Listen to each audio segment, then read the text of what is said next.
4 p.m. in Malaysia. Good evening, good afternoon, and good morning, ladies and gentlemen, based on the location of your participation. I am Avinash Parekh, an international case counsel at the Asian International Arbitration Centre. Today, I'm the moderator for this third webinar of the MESEA Webinar Series 2021, jointly organized by ADGM Arbitration Centre and AIAC. Before we begin, please take note of the following housekeeping rules. To encourage more interaction between the attendees and the speakers, we are organizing this webinar in meeting style. Accordingly, we request all attendees to kindly mute their respective microphones in their devices. At the end of the webinar at 5 p.m. Malaysian Standard Time, we will conduct the networking session. During the networking session, you can unmute your microphones and interact with the speakers and other attendees. During the webinar, if you have any questions, you can post the same in the chat box for Q&A. We thank you for your attendance and cooperation. Now to begin. COVID-19 has wrecked the construction and infrastructure sector in 2020. This webinar focuses on the question, are parties more diligent in 2021 to manage risks and resolve disputes in the construction industry? The construction and infrastructure sector in the MESEA region has been significantly impacted during the ongoing pandemic, with uncertainties ranging from supply chain disruptions to regional lockdowns causing delays and construction cost escalations. To address the above, we have Mr. Sean Yates, General Counsel from China State Construction Engineering Corporation Middle East LLC, to provide perspectives as a General Counsel on managing construction disputes. We also have Mr. Mohan Pillai, Managing Partner from Pinson Masons M. Pillai LLP Singapore, to provide his perspectives as an arbitrator towards conducting efficient arbitrations during COVID-19 pandemic. We also have two excellent practitioners with significant arbitrator experiences to provide us their perspectives on legal strategies, risk management, efficient ADR mechanisms for resolving construction and infrastructure dispute resolution in the Middle East region and Southeast Asia. They are Ms. Erin Rankin-Miller, who's a global partner from Freshfields Brickhouse Deringa, UAE, and Mr. Mohanadas Kanagasabai, who is a managing partner from Mohanadas Partnership. The panelists will endeavor to set forth the important factors, share war stories, and legal strategies that affect the risk management in major complex construction projects in MESEA region. On that note, I invite the first speaker for today, Mr. Sean. Mr. Sean, can you tell us a bit about your background and the journey to becoming a general counsel? Hello, everyone. Yes, thank you, Avinash. A special thank you to the AIAC and also to my friends at the ADGM Arbitration Centre for arranging and coordinating this event. My career started when I was called to the bar in 1996, which is 25 years ago. And I came to Dubai after 10 years of practice in the UK, out of a set of chambers in the northeast of England in 2006. So the first 10 years were spent as an advocate. In Dubai, my roles have been, I think, 6 years in private practice and 9 years in-house, and 7 of those as a general counsel. So I think I've seen the legal roles that we might see in a dispute resolution process firsthand. And I think perhaps well placed to be able to speak about the GC role, particularly in the context of disputes. In addition, in the course of this year, I will be sitting as an arbitrator, starting to sit as an arbitrator, and I will hopefully be able to bring the benefit of my experience into that role as well. So that's how I've ended up where I am now. Thank you, Sean, on this. I wanted to ask you, in your role as a general counsel, what are your experiences? Well, I think firstly, there's no one reliable definition of general counsel. I think with barristers, outside lawyers, and to some extent private practice lawyers, what you see is what you get. But with a GC role, I think it's probably the least well defined, and it can take many forms. I think what shapes the GC is firstly the business requirements. So it depends what the role what the business needs out of the role, whether there's a particular skill set, whether there are any compliance or governance obligations that have to be carried out by the GC. So no two GCs are the same. The second thing that will affect the GC is the fact that they come from a diverse background. So many will come from private practice. Some will have had an in-house career from the outset. Fewer, I suspect, will have come from the bar, partly because there are only, I think, 20,000 English barristers, just using the English bar as an example, and only about 3,000 of those work in-house. So by contrast, there are, I think, 10 times as many solicitors. So it's probably more likely that you will get a career in-house lawyer or somebody that's come from private practice and the solicitor arm. The third thing that I think will shape a GC role is the culture of the business and how the legal department is seen within the business. And that can vary quite a lot. So typically, one of the two worst positions to be in is where the legal department's effectively seen as the business prevention unit. So you're seen as the department that blocks anybody's ideas or causes problems or slows things down. And it's, I think, the GC's role to move that kind of perception away. The second unhelpful way in which a GC role might be seen is if the legal department is effectively offering a post office function where it just interfaces with the outside lawyer without providing any real legal advice or depth itself. So I think the GC's role is to move away from those two adverse positions. And you can only do that by generating trust. You must have the trust of the business, because that's when people will come to you with their problems. It's when people will tell you what's really happening in a case. But trust can't be taken for granted, and I think it has to be earned necessarily. The perception from outside can also be varied.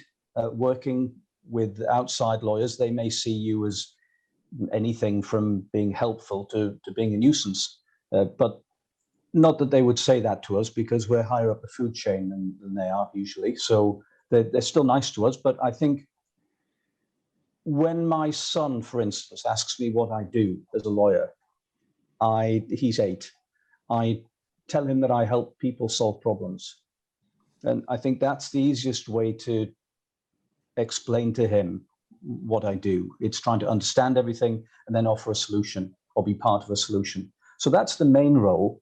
And one of the effects of that is, of course, to try and reduce the number of disputes that a business has. Thank you, Sean. I mean, for sharing those perceptions and especially the most importance of trust. When it comes to construction dispute specifically, where do a general counsel fit? When you have a large legal team, and as a general counsel, what do you see? Primarily is the role of the general counsel in managing those responsibilities. Well, I think what differentiates us is, apart from the background, is that we sit within the business, and most of the people that we interact with are not lawyers. So we deal with lawyers from outside, and within the legal team. But for the most part, we're dealing with accountants, marketing people, the tender department members, engineers. So they don't always think the same way. The accountants typically want to be efficient. The marketing and tender department want to get things done quickly, and the engineers usually want to apply some kind of practical solution to something. And you have to navigate that and translate it or transpose it into finding out what the real issue is, if they come with a question, whether that's the real question or whether their real question is somewhere else hidden and you have to dig it out and then provide the answer.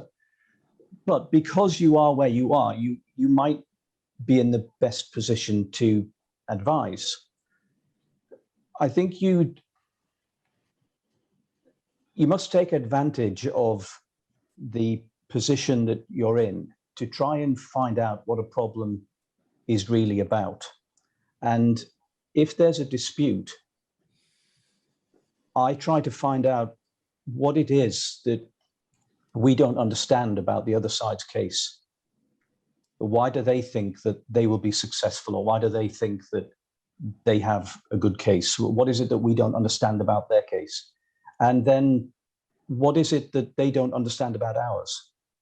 Because clearly, if it ends up going to a final dispute, only one of us is likely to be successful. And with retrospect, it may be obvious why that party was always going to be successful.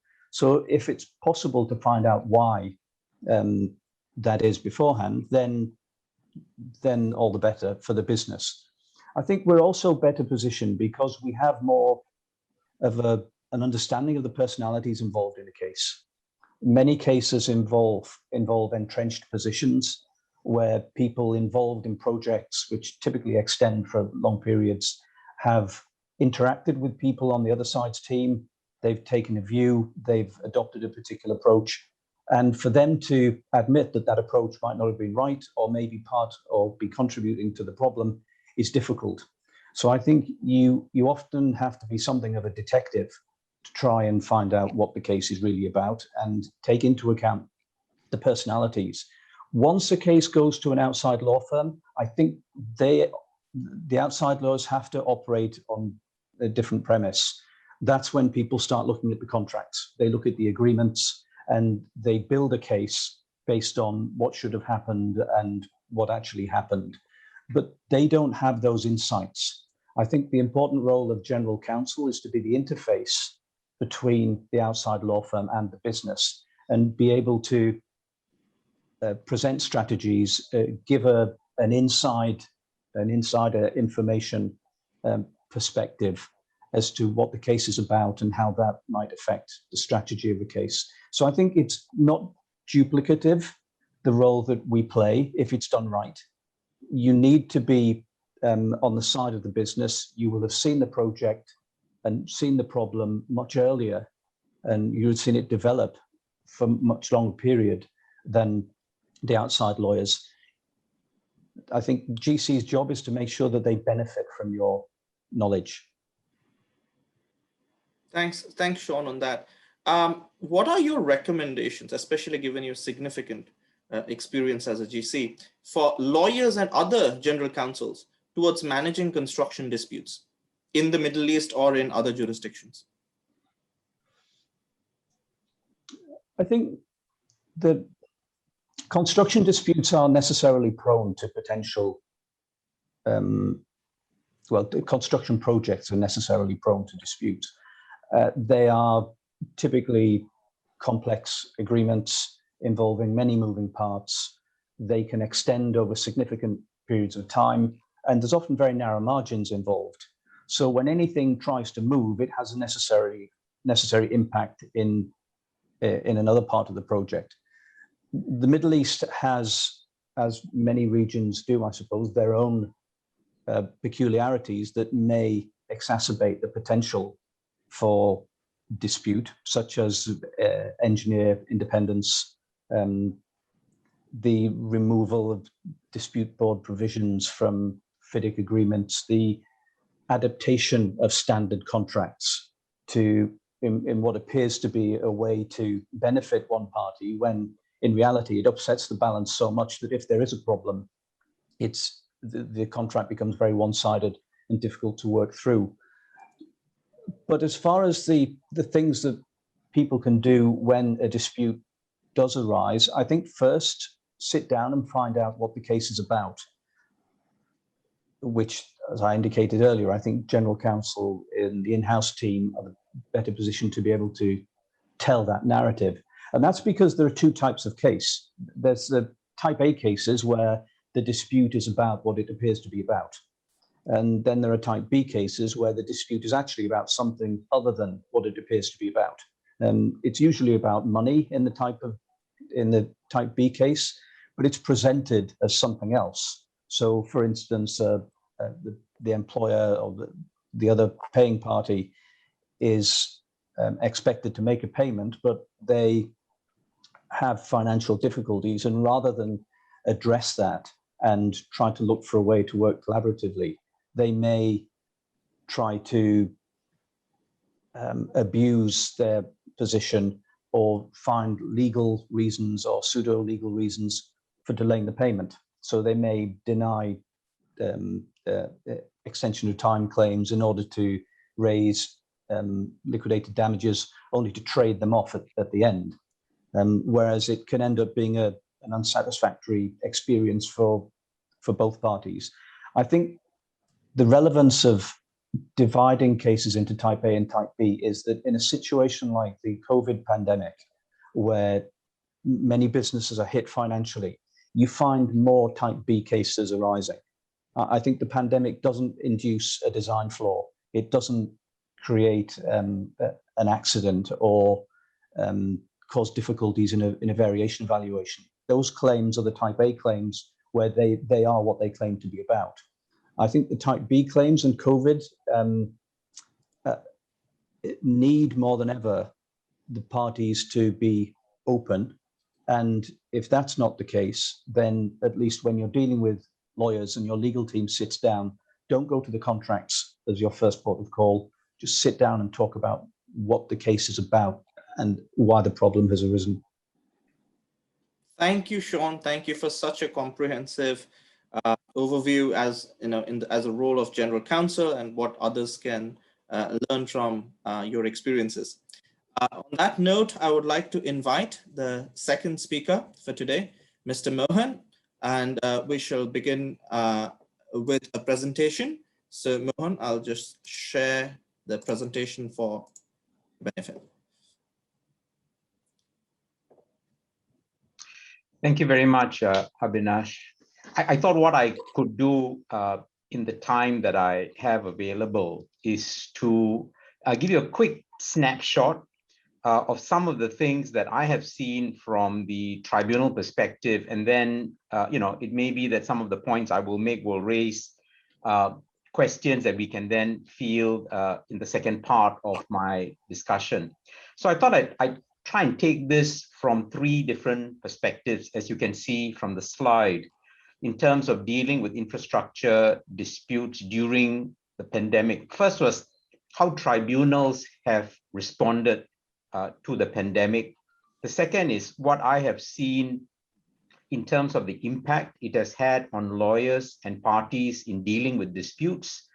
And the final, and I think probably one of the most important aspects, is the challenge that it has presented to the arbitration process as a whole. So let me start with the tribunal and how they have tried to respond to this. From my perspective, what I have seen is the impact has been relatively minimal at the early stages of the arbitration.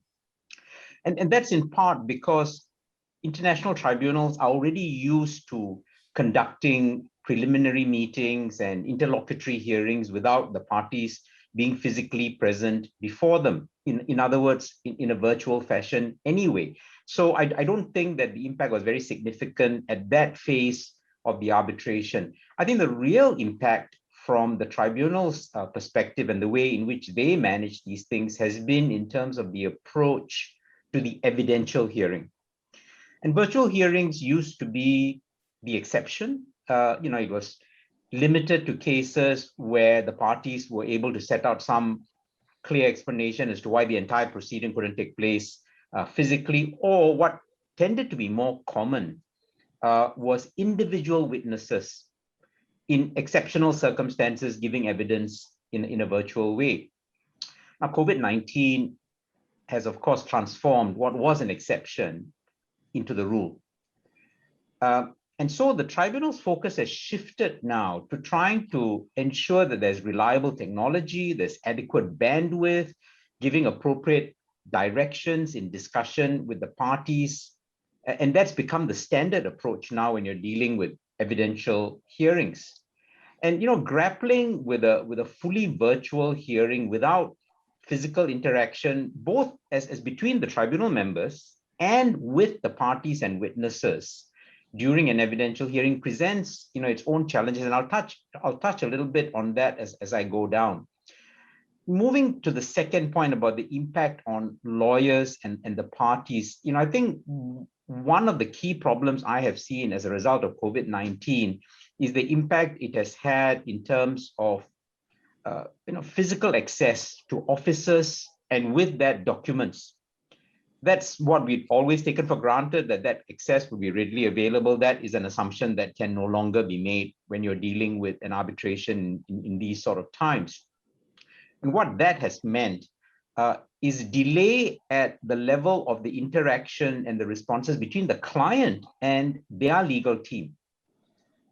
And you will see that has, in a moment, has had consequences in terms of the process, and I'll touch on that in a minute. But there have been some quite direct practical consequences.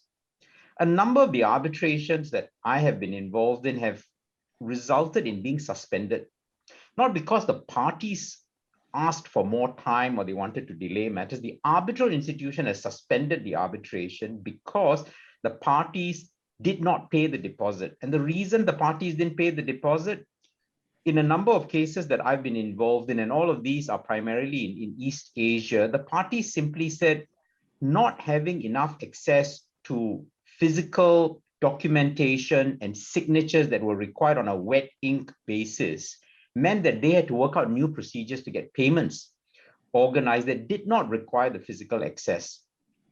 And the result was delays in actual payments coming through to the arbitral institution, to the point where, despite reminders, the ongoing lockdowns meant that these problems continued for fairly long stretches. And there was one arbitration, an ICC arbitration I have been involved in and is still going on, which was suspended for some part of last year as a result of this. And of course, there have been somewhat more and quite painful direct physical impact. Last year, one of the lawyers in an arbitration I was involved in was diagnosed with COVID-19. And the result of that was there were requests, understandably, for extensions of time because he was unwell.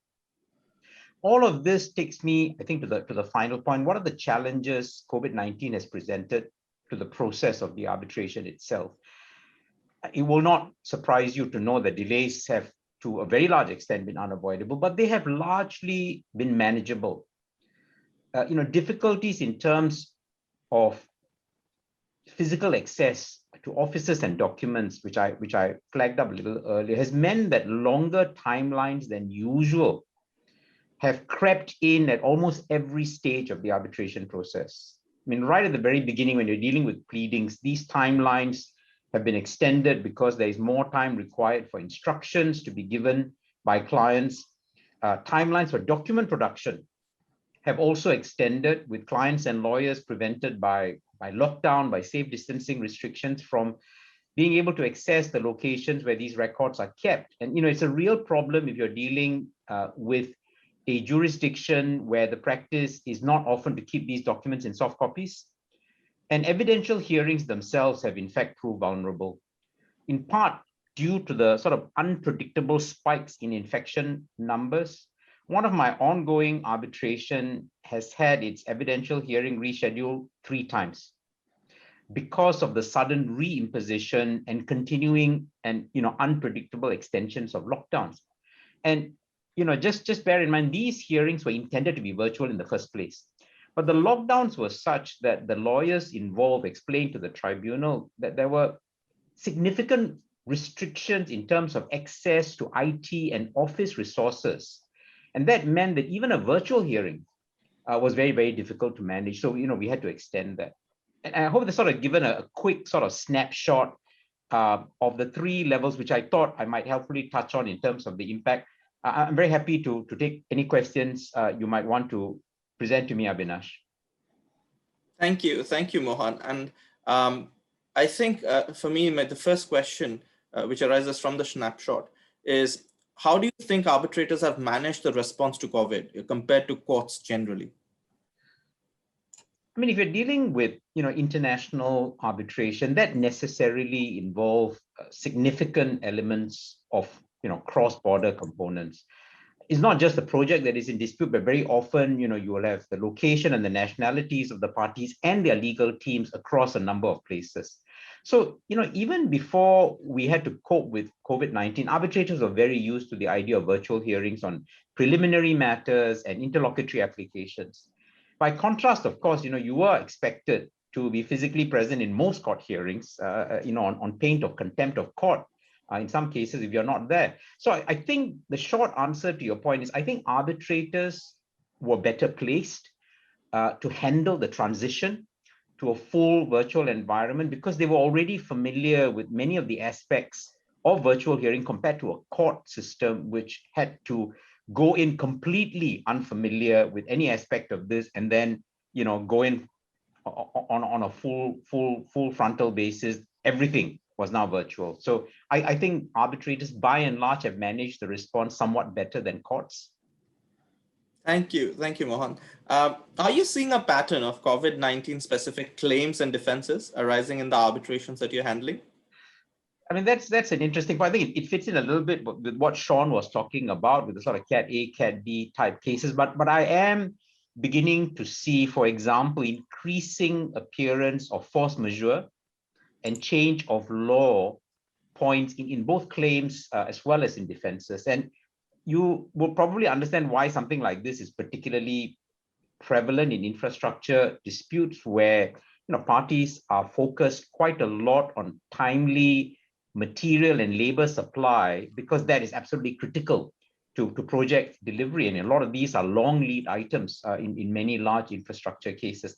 So I have seen, and frankly, I expect to continue to see, for the next 18 to 24 months, claims arising out of infrastructure disputes where there are additional time and additional cost claims arising out of COVID being presented as a force majeure event, or as a result of COVID, changes in law that has in fact disrupted and delayed projects, and then time and cost claims arising out of that. Thank you, Mohan, on that. My last question to you. Do you think that tribunal interaction and the dynamics between tribunal members have been adversely affected by virtual hearings forced by COVID-19? I think, this can be an issue at the evidential hearing. There's usually at evidential hearings quite significant tribunal interactions, both during the actual sitting hours as well as after. I think those of us who have been involved in any meaningful role in an arbitration, be it as counsel, be it as witness, be it as a party, or for those of you who will be, members of tribunal, it's not at all uncommon to see members of the tribunal sort of having hushed sidebar conversations where they tell the parties, give us a moment, and then they sort of turn to the side and have a hushed conversation at various critical parts of the evidential hearing. And this extends to both the lunch and the evening breaks, because tribunals very often will get together at these times over a meal to discuss and review the case, and perhaps a glass of wine in a particularly difficult case. But the key thing about these interactions is that I think it helps the tribunal function on a collective, on a sort of collegiate basis, rather than just three separate individuals simply sitting together. I mean, I don't think it is insurmountable in a virtual hearing situation where all three members are sitting in separate physical locations. I do think, however, that it takes a lot more coordination between tribunal members to try and retain that sort of collective, collegiate atmosphere that I mentioned. And I think you really need a good, strong, proactive chair who will see the importance of this and try and work towards ensuring that the tribunal does create those opportunities, both during the hearing as well as after, to get together so that as each day progresses, they work as one single unit rather than a group of three people just coming together with no idea about what the other person is thinking. Thank you, Mohan, for those insights. So now that we have heard from a general counsel and an arbitrator, we move forward to the practitioners. So now I invite the third speaker for today, Ms. Erin Rankin-Miller, to join us for a discussion and specifically advise regarding the Middle East and UAE. Erin, What trends have you seen in the construction disputes in the Middle East recently? There's always interesting trends in the Middle East. Thank you so much for inviting me.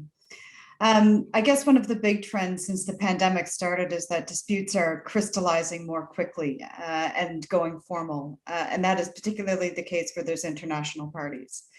The international parties are moving more quickly for a few reasons. In some cases, depending on where they are, they were affected as a corporate entity earlier because of the timing of how the pandemic moved around the world. There are a number who have just decided, forget it with the Middle East, we want out, either because it's too difficult to get the money, takes too long, too complicated, can't be bothered, or there's another group where with a number of governments launching infrastructure drives to help with the economy, if they can make the money at home, why are they going to go somewhere else, right? So you see that with some of the European contractors as well as some of the US ones with big infrastructure drives. Launched, if you're in a more trusted, perceived, stable market, that's just better. There have been some major insolvencies. Now, of course, that's to be expected in difficult economic times. In some ways, I think in the Middle East, it's a sign of health that they're letting some companies fall over. One of the very prominent ones was propped up by the government for quite some time when maybe the business case wasn't necessarily there. I think actually letting that go into an insolvency proceeding is a sign of health. There were, especially at the beginning, there was a load of bond calls. And with the bond calls, there was, we had emergency arbitrations, we had attachment proceedings. In one case, we were, doing emergency arbitration, then doing real arbitration, then getting attachment orders, and kept running around the different courts as everything would get lifted as it was going through appeal. And I think because of the bond calls, and especially with insolvency, some of the banks have become particularly twitchy. And if they even get a whiff of a bond call coming, they'll sequester the money and lock it up, which causes obvious operational difficulties. And some of the banks feel that they're in such a position due to exposure with the bond calls that they've actually been offering to act as sort of third-party funders for disputes, so that contractors are able to pursue a dispute, get the money back, pay the bank back for the bond call. So that's interesting, and I'm not sure that it really fits quite properly within the regulations of both funders or banks in some of the Middle East countries where it's happening, but I'm sure that'll work itself out in time. That's interesting, Erin. What do you expect the market to look like in the coming year then?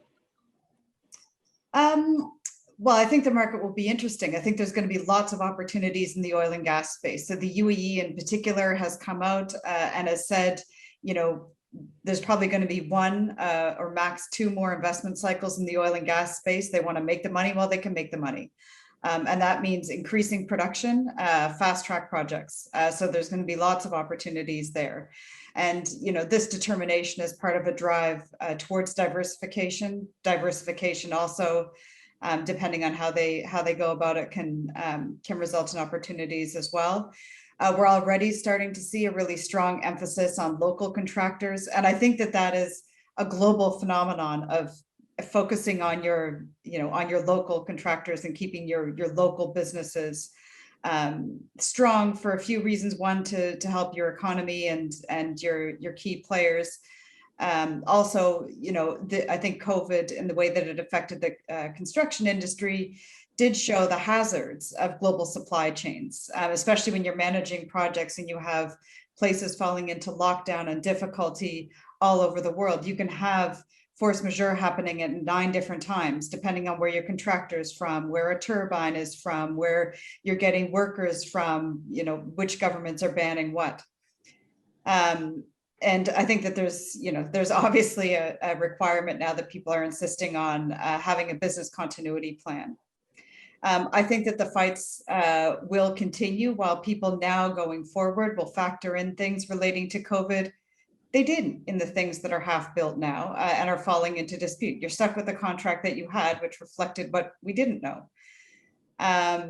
And I think another thing is that you're going to see, and this doesn't just apply to the construction space, but increased scrutiny from regulators. one of the reasons, well, a couple of reasons for that. One, there's been a few high profile collapses, not just in construction, but in other sectors. Two, when governments have been on spending sprees for vaccines and everything else, they need to find some way to refill the coffers, and going after corporate crime is a good one. So I think that you will see increased scrutiny from regulators, and that will, impact which companies are able to do business, and the levels of compliance required. Aaron, thank you for that. Following up on that and just diversifying a bit, we are hearing a lot about energy transition these days. So what do you expect the region to be affected by energy transition? Well, once the region and a lot of oil and gas majors get over denying that it's an issue, I think a few things. I genuinely do think, energy transition is happening and is necessary, and that's for sure a thing. I don't think it's going to happen tomorrow, no matter how much everybody wants it to. So I think that you will see, for the oil producing countries, you will see these fast track projects. The end is undeniably near. So looking at how you can move those forward and increase production, that's also leading to some sibling rivalry between different countries, different views on how to address requests for increased production. You're going to see significant investment in other types of projects conducive to energy transition. So I think the Middle East still sees itself as a global center for producing energy, whatever its form is. So they're willing to invest in other things. Saudi has announced a $5 billion green hydrogen plant. UAE has said that it's going to reduce its carbon footprint by 70% by 2050, as well as a 50% increase in the share of clean energy. So there'll need to be different types of projects put in place in order to achieve that. And then, two things: if projects are fast tracked or if they're first of a kind, there's a heightened risk of disputes, right? People move fast and break things, or all of this promise of all of this new energy sounds great in theory, but it's not exactly tested, right? So you're going to have difficulty in getting, lenders to lend where it's not proven technology. Every time that you do something for the first time, it's a rough go. You need to refine the effort. So I think that there will be disputes coming out of that transition. But I think that the Middle East will probably handle it well because they're planning for it now. It's smart business decisions in terms of the way that they're trying to protect their economies and attract people to want to work here, to turn it into more of a knowledge economy and retain talent. Thank you, Erin, for that. And given your specific expertise on risk management and legal strategies, what factors make it difficult to resolve disputes in the Middle East generally? I think one of the main ones from the perspective of contractors is you never know who you're dealing with, who has the actual power. So you think you're talking to the guy, you spend a whole bunch of time with that person, then somebody's like, no, it's the decisions with somebody else or some other part of the organization. So you have to do a lot of running around and be patient before you can get to the right person. So there's that lack of transparency. A lot of the employers for the big projects in the Middle East are governments or government entities.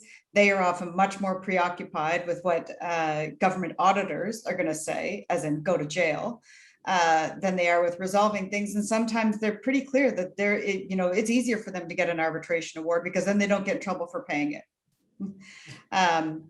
I do think that there's still a view with a certain segment of contractor, and of course, Sean would never authorize this type of approach of just whacking in any claim for negotiation, hoping to sort it out in the majlis.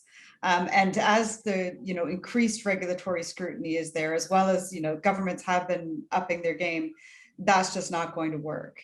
And then I think finally, I think that there are a lot of concerns about onshore court processes. So ADGM, DIFC, less so, but it depends on what your dispute provision is.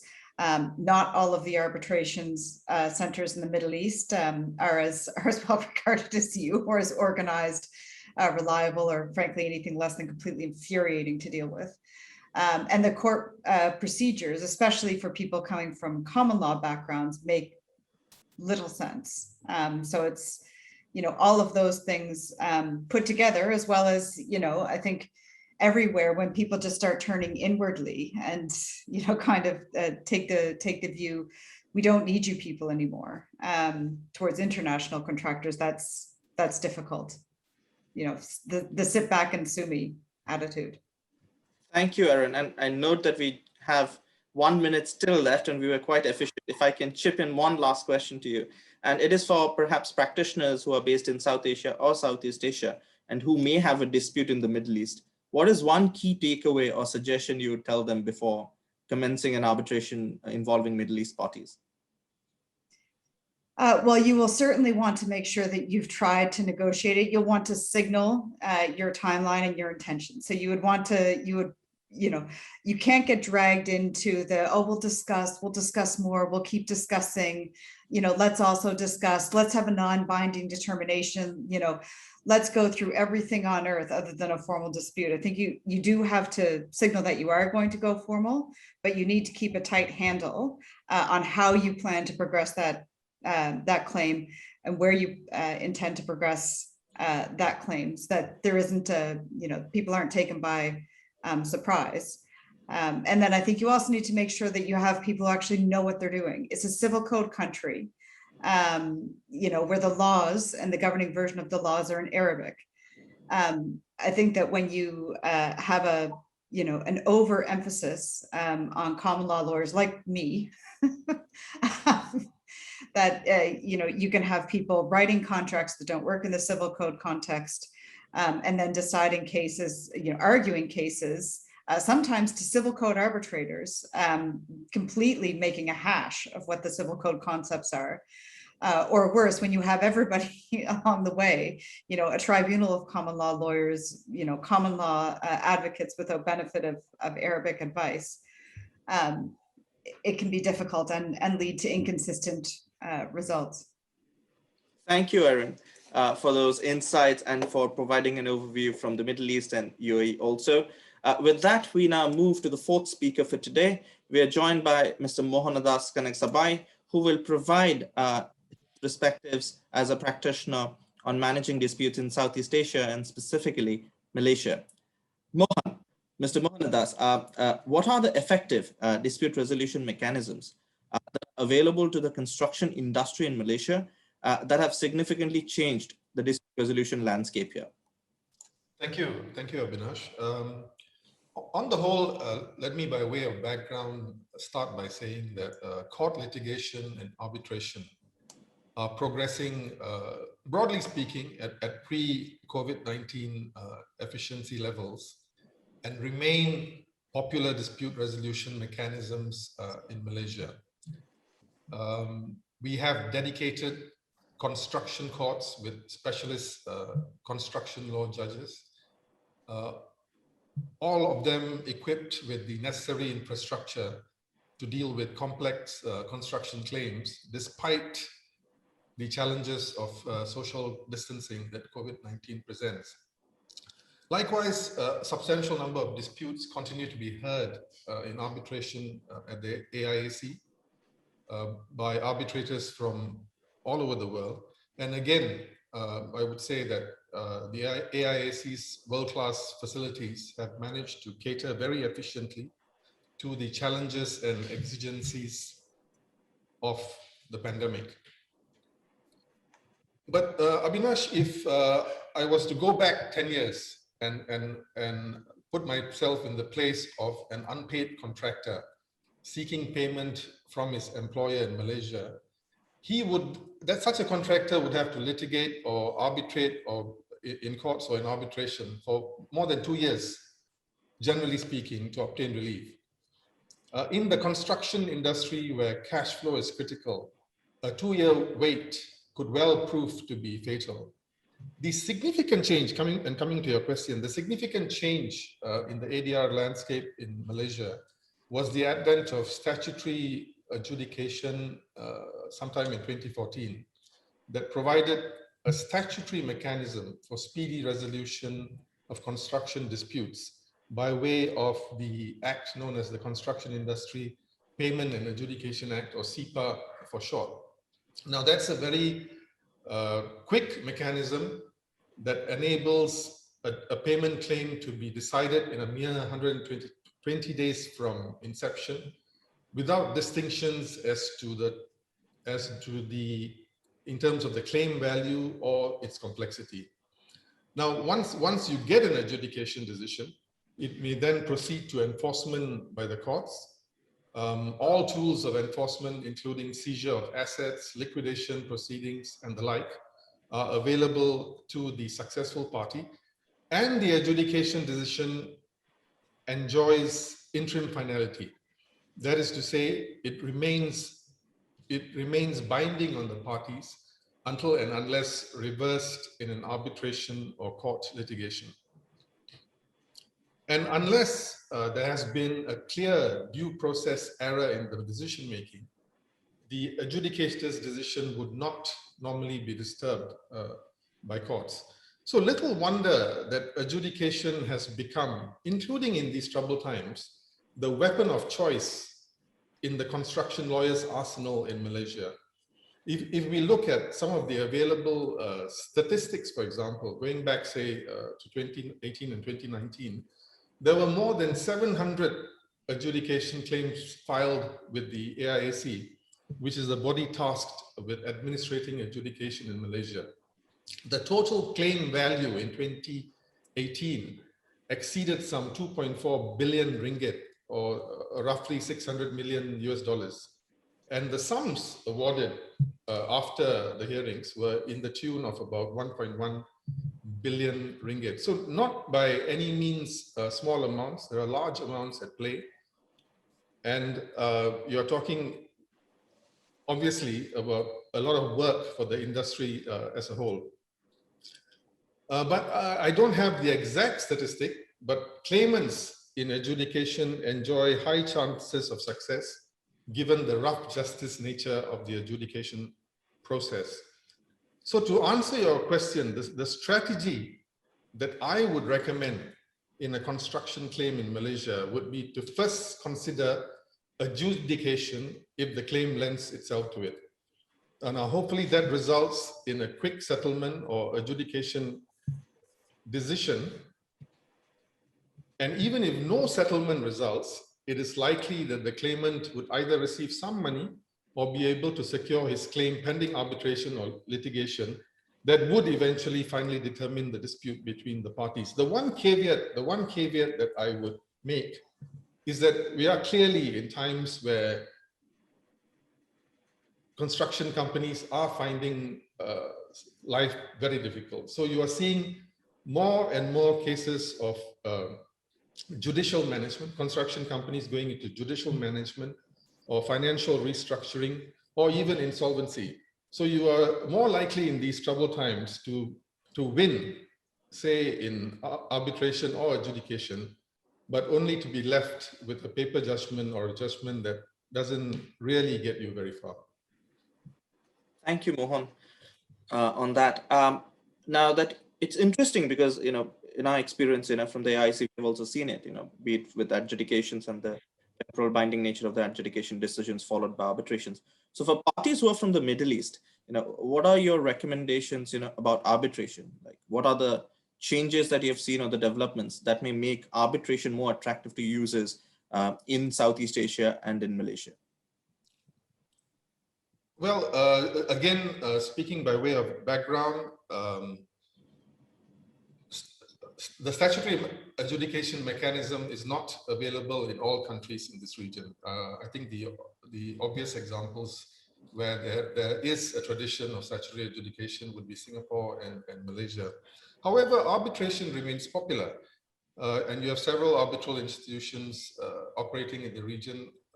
Obviously, Singapore is the standout, now the world #1 ranked arbitration center in the world. But I'd like to think not too far behind them is the AIAC, and of course, many other centers like Bali and Thailand. Now,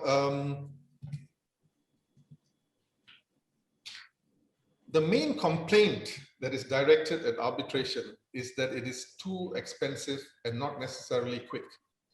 If you take, for example, the 2019 Queen Mary University survey of users of arbitration, the cost of arbitration is seen to be one of arbitration's worst features.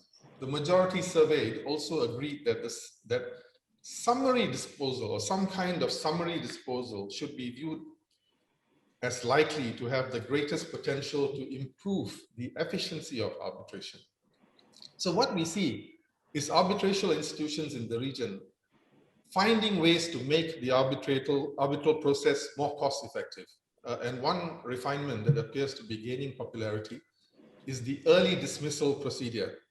That is to say, provisions in the arbitration rules that confer powers on the tribunal to dismiss a claim, a counterclaim, or a defense without having to go through a full hearing.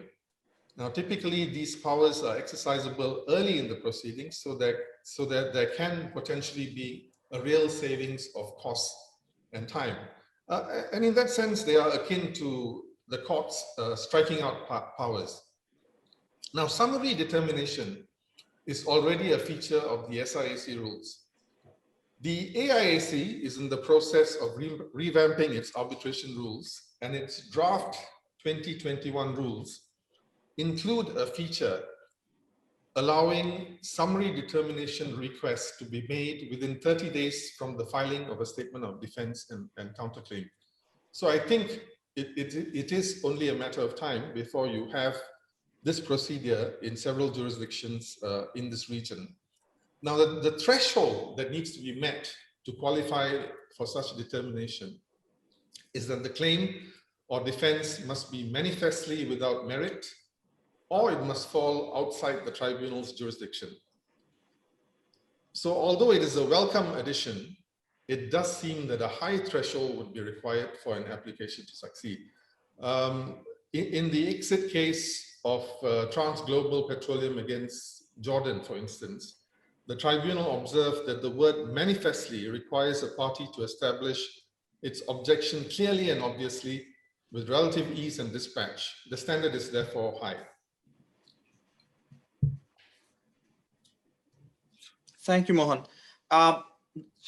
Just looking at the time, if I can chip in one last question to you, is to what extent could court affect the efficiency of alternative dispute resolution process? And what are your views, your Malaysian experience in this respect? Well, now I think we all know that the courts play a critical supportive role to arbitration. A policy of non-interference balanced with robust exercise of permitted supervisory powers is vital.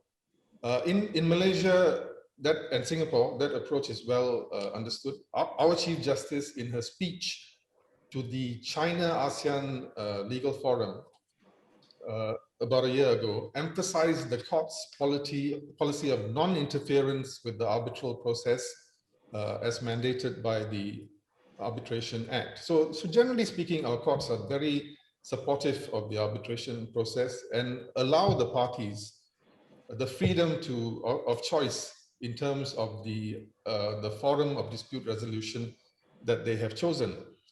Our arbitral laws are frequently updated so that the courts can play a greater complementary role to arbitration.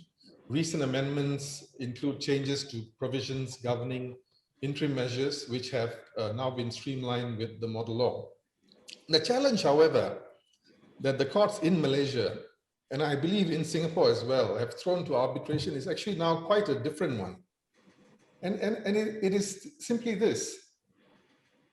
The courts are now a faster and cheaper way of resolving a massive construction dispute than arbitration is.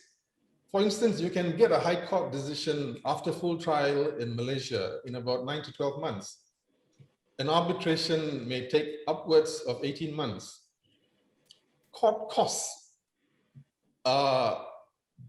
in Malaysia are inexpensive compared to arbitration. If the government of Malaysia, for instance, is a party to a construction dispute, it is difficult to see how it can justify spending taxpayer money on arbitrators when the court route provides an equally efficient avenue. Thus, the Malaysian experience has very much been now that the court and arbitration, both the courts and arbitration centers are evolving as centers of quality and efficiency. And there may soon come a time when more and more construction disputes, particularly domestic ones, use the courts as their litigation forum. Thank you, Mohan. This brings us to the end of the interview questions with the panel speakers. Now I open the floor to all the attendees. If they have any questions, they can put it in the chat box, and we will be raising it before the speakers. I see there was one question which has already been answered by Sean to Mr. MJ. Are there any other questions from the parties or attendees? You can unmute yourself and you can ask the question.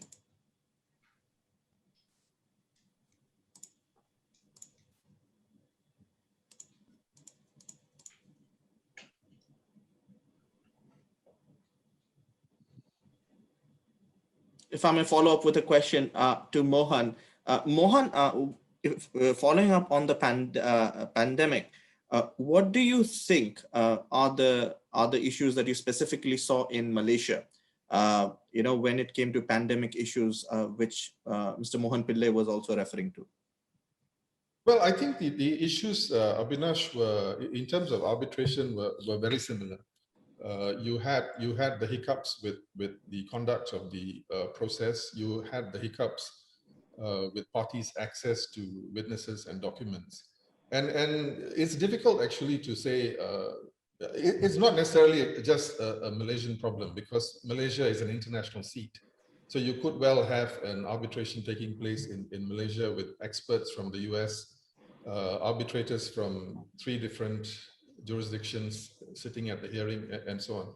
So we have adjusted tremendously well. The arbitrators, all the arbitrate panels I have appeared before, have been very keen to proceed with matters. Of course, they have been accommodating enough to make sure that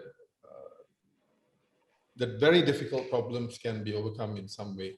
But the general tone has been, let's try and get this going, and let's not allow the pandemic to completely thwart our efforts at dispute resolution. The bigger problem is, of course, the economic problem. So we have gone through wonderful arbitrations, court litigation, and adjudication. Will we be able to enforce our judgments? There are COVID-related statutes, both in Singapore and Malaysia. The Malaysia, I'm not very sure about the provisions in the Singapore Act, but certainly the Malaysian Act does things like prolong the period for a statutory notice for winding up a company, for instance. So you might well have a decision, but you can't take effective action on it because of the problems of COVID and the government's efforts to try and make things easier for businesses. Thank you, Mr. Mohandas. If there are any questions from the attendees, you can ask in the chat box, or you can unmute yourself. Avinash, one thing I'd say that seems to be a theme running through this, and something which I have a particular interest in, is the use of technology. I think the pandemic and the limited ability to move around has forced an accelerated adoption of some of the technologies that were there, but were not being used. I think the increased adoption and use of these technologies will necessarily lead to their improvement in terms of security and functionality. There are more places that are now offering these virtual hearing services, both in terms of the ability to and the document platform that can be used within the course of a hearing. I think there are some arbitrations of a certain value and complexity which will not go back to the old way of doing things, because the technological advantages that have been seen in the pandemic show that this is a much more efficient method and cheaper method in which to do things. And I think in order to counteract this perception that has been around for a while, that international commercial arbitration in particular isn't necessarily as cheap or as quick, as the proponents would suggest, especially when compared with domestic courts. I think this adoption of technology is useful. I think to the extent that people find it inadequate or not quite perfect or not as good as if people were appearing in front of you, there are people who are saying both things. There are people who are saying, I prefer to be in the room, I can see people, I can get a sense of what they're doing and what they're looking at and what their reactions are. There are others who say, well, actually, I can see better on a screen and I can see everybody's reaction at the same time on the screen. So this is an enhanced ability to see what's going on. So there are people in both camps. Whatever shortfalls we perceive, the market will respond. The people who provide these solutions will be listening avidly to the suggestions that are being made and the things that people would want to see. And I'm sure that they will deliver them because it's a huge industry and it's something that will be used in all forms of ADR, and it really saves time and expense. Technology is something I'm interested in. From 1996, I was using voice dictation, voice recognition software, so that I didn't have to type and I could speak my advice. I don't think my advice got any better by virtue of it being spoken rather than typed, but still, it was a great time saver, and that time saving can be passed on. I think we have solutions on the horizon, and many that are available now in terms of document processing that people do not use sufficiently. So one of the big things that we have to do when we get ready for a case is provide the outside lawyers with copies of everything. And if the documents are scanned with no optical character recognition having taken place and they haven't been optimized in any way, then it's a huge task to get these documents across so that somebody can look at them.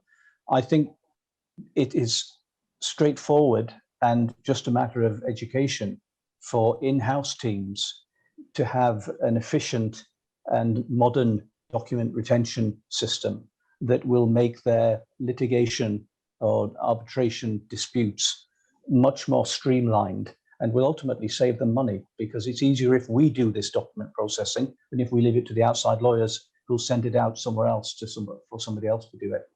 So I think technology has come to the fore in this period, and I think we can take some comfort that it will develop to meet some of the shortfalls that we currently might perceive. Thank you, Sean, for those insights. Now that we have come to the end of the question session, and before we proceed to the networking session, if I may invite Mr. Mohan Pillai, if you have any concluding remarks for the audience members. Just, I think the point that Sean was making, that I think we're all going to return to a very different world from the one that we left behind. And I think that's going to apply both to a hybrid sort of working in offices, but also in the way we deal with disputes. I think what we generally approached as an exception to the rule in terms of the way we would deal with evidential hearing, I think is going to increasingly become the norm. And I think parties might well expect hearings to take place virtually, unless there is some good reason why everybody needs to fly thousands of miles, lug all of their laptops, their documents, and their support teams across oceans to be in one place. And there may well be good reason in certain cases, but I think parties may well come to expect that that will have to be justified rather than simply tabbed on to the expenses at the end of the day. So I think people will need to start rethinking their approach to a number of things, not because they haven't done it before, but because they might have to do more of it than they were used to before. Thank you, Mohan. Erin, any last thoughts? I would just say I think that the technology is hugely positive. I think it's been good during the past while, because you've actually been able to get attention from the arbitrators because they're not swanning around at conferences or on airplanes. I think that there's an upside for diversity that comes from having the technology. So if you look at the difficulty of justifying bringing younger members of a team to a hearing, if you also look at the troubles that parents have justifying prolonged absences from home, I think even the increase in these webinars, that so many people, otherwise you would have to pay money and go somewhere to a conference and your firm wouldn't let you, or you couldn't afford to, or it was too far away, especially if you live somewhere in Africa. I think that those are really positive things. And I think that, you know, it will continue to evolve with generations, but apparently Gen Z doesn't perceive any difference in terms of how meaningful it is to interact on a screen versus face-to-face. You know, my own Gen Z daughter will actually, you know, Zoom me from upstairs rather than come down to talk to me. So I think that that will probably, you know, as long as other people are more comfortable in interacting that way, more used to it than I personally am, you'll continue to see it not being a concern to have things in a virtual context. There's a lot of upsides. I don't think everything will be virtual, but there's a lot of upsides to it. Thank you, Erin. Mr. Mohanadas, any last thoughts before we wrap this? No, I'm good, Abhinash. Thank you, Mr. Mohanadas. I think with that, we have come to the close of the third webinar of the MESEA webinar series. We also would like to inform all the attendees that there would be two upcoming webinars, which is scheduled on the 13th of October on energy disputes involving renewable and non-renewable energy sectors. And on 22nd of November, there is the fifth and the last set of the MESEA webinar series, which is disputes in the complex technology tech in MESEA region. With that, we have come to the close of this session. I would ask all the attendees to stay back as the IT team will sort you out into the different breakout rooms for networking with the speakers. Thank you.